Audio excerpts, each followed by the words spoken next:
अच्छा बेटा, तो हम ये क्या कर रहे थे इसमें कि जैसे ही दांडी मार्च जो शुरू हुआ, दांडी मार्च शुरू होने के बाद में क्या था कि दुनिया भर के ये कहें कि हम अमेरिका के हैं, इंग्लैंड के हैं या दुनिया के यूरोपीय जो देश हैं, उनकी जो प्रेस थी वो सब इस चीज़ को कवरेज कर रही थी। धीरे धीरे लोगों का लग रहा था कि गांधी जी वहाँ तक नहीं पहुँच पाएंगे।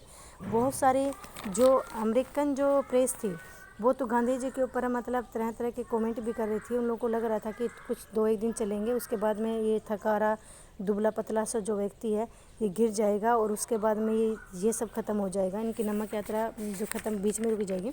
लेकिन ऐसा होना हुआ, गांधी जी ने अपनी यात्रा को जारी रखा। 1 हफ्ता के अंदर ही क्या हुआ कि पूरी दुनिया भर की जो प्रेस है उनके सोच है वो बदल गई। वो एक जननायक, एक लोक नेता के रूप में, लोकप्रिय नेता के रूप में उभर कर सामने आए। इसमें सबसे बड़ी बात यह है कि ये जो है सबसे क्या है, इसमें महिलाओं को पहली बार ऐसा हुआ था कि भारतीय किसी आंदोलन के अंदर महिलाओं को भी भाग लिया गया था, हिस्सेदारी दी गई थी। ठीक है, और इसमें महिलाओं को शामिल करने के लिए कमला देवी चट्टोपाध्याय ने गांधी जी को विवश किया, यानी उनको समझाया कि महिलाओं को भी आप साथ लेकर चलें। ऐसी बात नहीं कि महिलाएं भी इन जन आंदोलनों में अपनी भागीदारी देख सकती है। स्वयं कमला देवी ने भी शराबबंदी के ऊपर लेकर, नमक कानून को लेकर कई बार अपनी सामूहिक गिरफ्तारियाँ दी थी। ठीक है, उसके बाद में क्या था, जब ये आंदोलन बहुत अच्छे से चल रहा था, बहुत अच्छी प्रगति पे चल रहा था, अमेरिका ये कहें कि ब्रिटिश सरकार के लिए बहुत बड़ा सिरदर्द बन चुका था। उसी दौरान क्या होता है कि जब गांधी जी को जेल में डाल दिया जाता है, ठीक है, तो नवंबर ये लंदन में उसी टाइम क्या होता है, गोलमेज सम्मेलन रखा गया था। पहला गोलमेज सम्मेलन हुआ था नवंबर 1923 को। दूसरा जिसके अंदर सिर्फ कौन गया था, भीमराव अंबेडकर को छोड़ के कोई भी कांग्रेसी नेता या कोई हमारे देश का कोई प्रमुख नेता उसमें शामिल नहीं हुआ, तो इसलिए न के बराबर रहा। दूसरा जो गोलमेज सम्मेलन था जनवरी 1931 को हुआ था, जिसमें गांधी जी को जाने के लिए यूनियन ने उसके सामने एक समझौता रखा, शर्त रखी कि अगर आप इसमें जाने के लिए तैयार हैं, इस बैठक में, तो उसके लिए हम आपकी बातों को मानने के लिए तैयार हैं। गांधी जी ने उनके सामने अपनी 3 बातें रखी, यानी कि 11 बातें रखी, 11 सूत्र एक पत्र लिख के दिया था जिसमें उसकी 11 शर्तें थी। इसी में क्या होता है कि उसी टाइम में जो भगत सिंह है, सुखदेव है, वो क्या थे, जेल के अंदर थे। और भारतीय जनता को लग रहा था कि गांधी जी अपने 11 जो मांग रखा है उसमें भगत सिंह की आज़ादी भी रखेंगे, लेकिन ऐसा उन्होंने नहीं किया। फिर भी उन्होंने क्या किया, गांधी जी इनके यूनियन की बातों में आ गए और वो अपनी 11 शर्तों को उन्होंने कहा कि ठीक, हम आपकी 11 बातें मान लेते हैं, इनकी आपकी शर्तें मान लेंगे, आप वह शर्त, हमारी एक शर्त मानिए कि आप गोलमेज सम्मेलन में भाग लेने के लिए लंदन चले जाइए।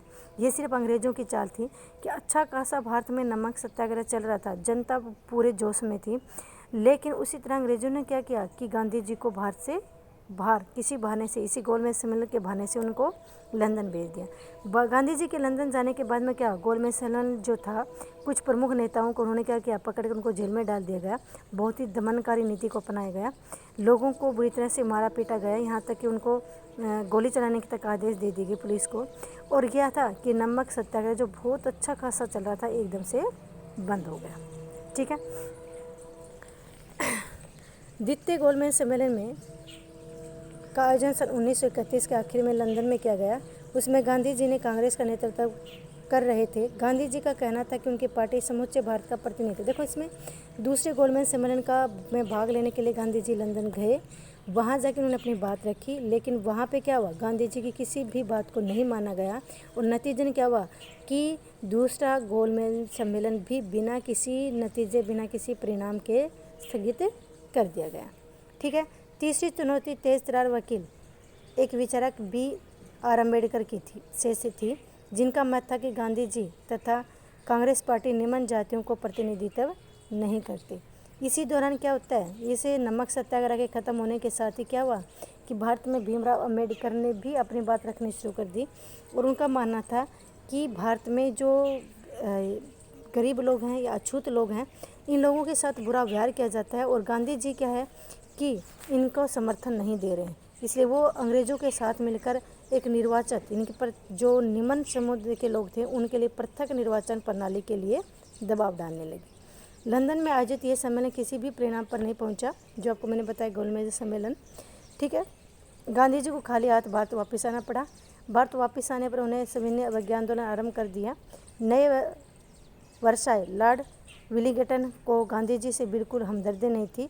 अपनी बहन को लिखे एक व्यक्तिगत पत्र में विलिंगटन ने लिखा था कि अगर गांधी जी ने होता तो यह दुनिया वाकई बहुत खूबसूरत होती। वह जो भी कदम उठाता उसे ईश्वर की प्रेरणा का परिणाम कहता है। यानी कि जब वापस आया भारत में, लंदन से वापस आया और आके उन्होंने 1931 में 32 में फिर से जब नमक सत्याग्रह शुरू किया तो वो शायद उस प्रगति पे नहीं पहुंच पाया और नमक सत्याग्रह बिना किसी नतीजे के ख़त्म हो गया। अगला है, फिलहाल सन 1935 में नए गवर्नमेंट ऑफ इंडिया एक्ट पास किया गया।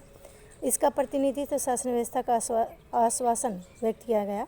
2 वर्ष पश्चात पश्चिमी मताधिकार के आधार पर हुए चुनाव में कांग्रेस को भारी कामयाबी प्राप्त हुई। 11 से 8 राज्यों में कांग्रेस के प्रधानमंत्री सत्ता में आए जो कि ब्रिटिश गवर्नर के देखरेख में काम कर रहे थे। कांग्रेसी जो मंत्रिमंडल के शासन में आने के 2 वर्ष पश्चात सितंबर 1949 में पहली बार 1939 में दूसरा विश्व युद्ध खत्म शुरू हो गया। देखो 1935 में भारत नए गवर्नमेंट एक्ट बनाया गया था। 1937 में 1935 में गवर्नमेंट एक्ट बनाया गया था और 1937 में भारत में पहली बार चुनाव कराए गए थे। ठीक है, इस चुनाव में क्या हुआ था, 11 सीटों पे से 8 को क्या हुई थी, कांग्रेस को जीत मिली थी। ठीक है, सरकार बनाई गई, अंतरिम सरकार, लेकिन उस सरकार का क्या था, वो ब्रिटिश गवर्नर के देखरेख में ही काम करेंगे। ब्रिटिश गवर्नर से बाहर वो कोई काम नहीं कर सकते थे, सिर्फ नाम मात्र की सरकार। आगे समझे, 1939 में क्या हुआ, दूसरा विश्व युद्ध शुरू हुआ। दूसरे विश्व युद्ध में क्या था कि आपको पता ही है, 10th में आपने पढ़ा भी होगा, 9th में भी आपने पढ़ा होगा कि एक तरफ जर्मनी, जापान, इटली था और दूसरी तरफ क्या था, फ्रांस था, ब्रिटेन था, अमेरिका था। ठीक है, ये रूस था, ये बड़े मित्र मंडल राष्ट्र थे और दूसरी तरफ धुरी राष्ट्र थे। ठीक है, तो गांधी जी और नेहरू दोनों क्या थे, उदारवादी थे, दोनों ही क्या थे, हिटलर के आलोचक थे। तो उन्होंने क्या किया, सरकार के सामने प्रस्ताव रखा कि अगर विश्व युद्ध खत्म होने के बाद में ब्रिटिश सरकार भारत को आज़ाद कर देती है तो हमारी जो सेना है वो इस युद्ध में युद्ध लड़ेगी। पहले तो ब्रिटिश सरकार उस बात के लिए तैयार होगी, जैसे युद्ध खत्म हुआ तो उन्होंने इस बात से वो मुकर गए कि वो भारत को आज़ाद करेंगे। ठीक है, तो इससे क्या हुआ, शासकों पर दबाव, इसे मना करने के बाद 1940 और 41 में क्या हुआ, कांग्रेस ने कई तरह के सत्याग्रह किए, कई कार्यक्रम आयोजित किए कि सरकार के ऊपर किसी तरह से दबाव बनाया जा सके, किस बात को लेकर, कि भारत को आज़ाद करने के लिए। मार्च 1940 में मुस्लिम लीग ने भारतीय उपमहाद्वीप के बहुत बहुल वाले इलाकों के लिए कुछ स्वायत्तता की मांग, यानी कि 1940 में क्या था, मुस्लिम लीग ने भी क्या करना शुरू कर दिया, ब्रिटिश सरकार पे दबाव डालना शुरू कर दिया कि जहाँ पे मुसलमानों की संख्या अधिक है वहाँ पे सिर्फ मुस्लिम समुदाय के लोग को ही टिकट मिले चुनाव लड़ने के लिए। ठीक है, इस दौरान मुस्लिम पार्टियां क्या करने लगी, मुस्लिम जनसंख्या थी या मुस्लिम नेता थे वो अपने आप को भारत में असुरक्षित महसूस करने लगे, अपने आप को हिंदू से उनको डर लगने लगा। इसलिए उन्होंने क्या था कि धीरे धीरे पहले तो उन्होंने पृथक निर्वाचन पर दबाव डाला और उसके बाद में फिर उन्होंने क्या था, धीरे धीरे ब्रिटिश के सामने भारत के विभाजन के लिए भी दबाव डालना शुरू कर दिया।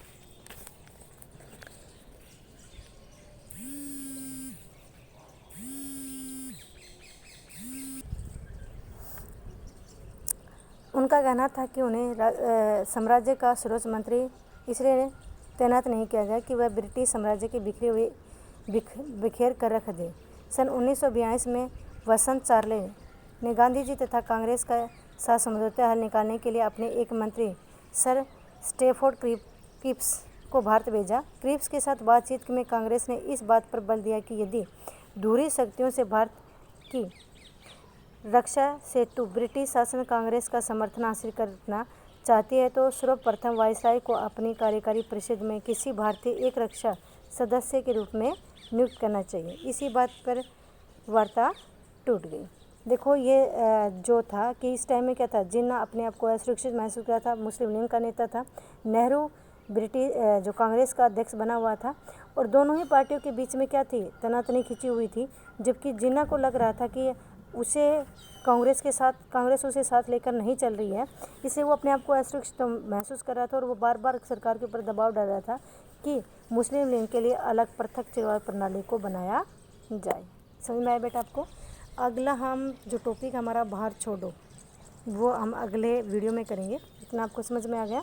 एक बार चैप्टर को ज़रूर पढ़ना, जो प्रॉब्लम है वो ज़रूर बताना और शॉर्ट क्वेश्चन आप स्वयं करते रहना। ओके, धन्यवाद।